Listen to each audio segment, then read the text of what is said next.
Hi, Dr. Stu here, and today I want to answer a couple of the questions that have come in via our website. So I'm going to answer 3 of them today, just so that we bring ourselves up to date. And I have a bunch more of these questions, so I'll be posting videos that not only are about a single topic, but I'll be posting some videos along the way that answer some of the questions that you've sent in a group. So here's the first question. This question comes from Garrett from Ottawa.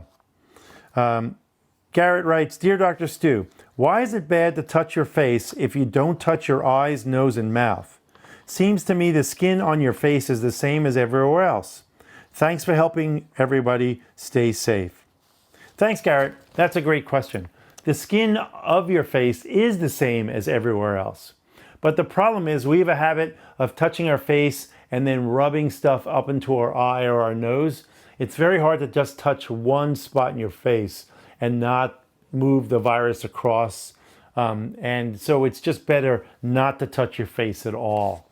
The risk is just too high of spreading it into your mouth, nose, and eyes. But theoretically, if you just touched one spot of your face and never touch your face, the virus cannot jump from there into your mouth, your nose, or your eyes. But it's just generally a bad idea to touch your face. Great question. Next question. The next question comes from Vicky in New York. Dear Dr. Stu, I ordered masks on eBay and I live in New York. I want to know if these masks are safe for going outside. I am not a nurse or EMS or hospital worker. My masks are described as follows. Cotton polyblend, double layer 100% cotton inside, polyblend outside, reusable respirator, not for use against silica, asbestos, or other harmful substances. Please let me know if these masks are okay for everyday outdoor use in the public. Thank you very much. Well, Vicky, that's a great question.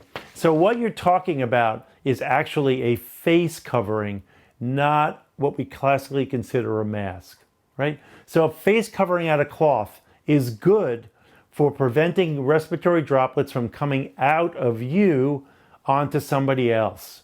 So if everybody is wearing a face covering, then that reduces the transmission of respiratory droplets out into the environment. And that's a good thing, because that prevents contaminated surfaces, that prevents respiratory droplets from floating around in the air. So if you can wear one of those and everybody else wears a face covering whenever they go out, that's a really good sign.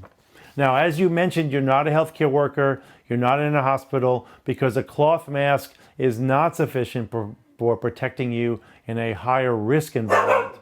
Oops, sorry, that's my dog. In a higher risk environment, but it is certainly fine for you to go out, and I would encourage everybody to wear cloth face coverings when they go out.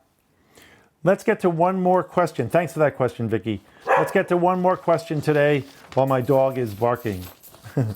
I think he sees a bird or something outside. Okay. This question comes from Matt in California. Matt writes, Dr. Stu, what steps can we follow to ensure that items picked up at the grocery store are clean?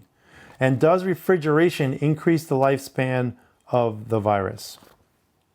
Great question, Matt.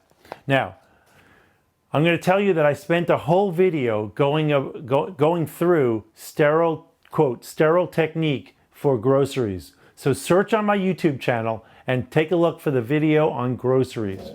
I can answer your question. I don't know what my dog is seeing there. DJ, what's out there, puppy? I can answer your question about the refrigerator. Cold viruses like cold temperatures.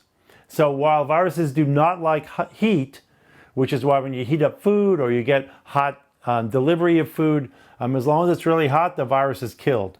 But they love cold temperatures. In fact, we store viruses in the laboratory in cold temperatures.